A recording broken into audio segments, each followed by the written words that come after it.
Balikan po natin ang ulat ni Rida Reyes tungkol sa isang trans-Pinay na natagpuan patay sa Cavite kahapon. Ang suspect, mismong kanyang nobyo. Rida? Yes, Maris, gaya natin kanina, itong babae, trans-Pinay na 23 years old na kinilalang si Ashley Ann Rayleigh, na natagpuan na nasa loob ng isang maleta habang nagtitingin-tingin itong isang bata sa may kahabaan ng Cavite. Nag-match yung kanyang identity doon sa CCTV footage na ipinasilip sa loob ng isang kondo kung saan daw naganap ang pagpatay at ang suspect ay yung kanya raw kasintahan na Chinese national na si Che Yun-cha o kilala bilang Jason Lee. At nakita raw doon sa CCTV kung paano sabay na pumasok sa loob ng unit itong si Ashley Ann at si Cha. At nakaraan lamang ang isang oras ay lumabas na itong si Cha na mag-isa lamang at may dala raw maleta na kulay brown. So napansin daw ng security guard na medyo kahina-hinala itong dalang ito. So sinilip niya yung unit ni Cha at doon ay nakita niya ang bahid ng dugo kaya't agad siyang tumawag ng pulis.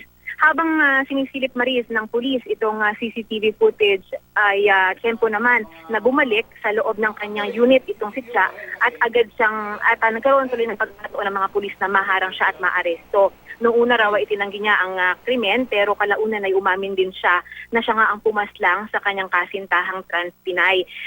Dahilan lang na kanyang sinasabi sa atin na inis daw siya sa biktima dahil mayat maya raw siyang hinihinga ng pera nito at sinasaktan din siya. Gayunpaman ay pursigido at desidido ang pamilya ng biktima na magsampa ng reklamong murder dito sa suspect na Chinese na ngayon ay nakapiit sa Pasay City Police. Maris. Rida, gusto ko lang malaman, gano'n na ba katagal na magkasintahan itong trans-Pinay tsaka yung Chinese national?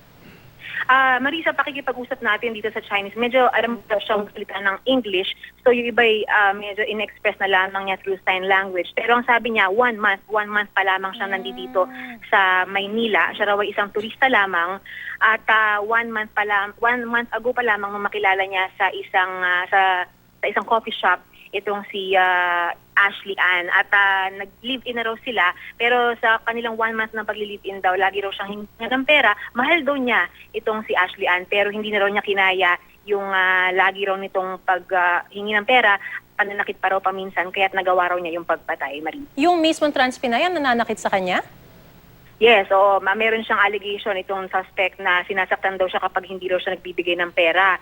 So, nung gabi raw ng Friday ay hindi na raw kinaya ng kanyang sama ng loob. Kaya raw kinuha raw niya yung kitchen knife. So, sinaksak daw niya siya sa leeg itong biktima, Marie. Maraming salamat, Rida Reyes.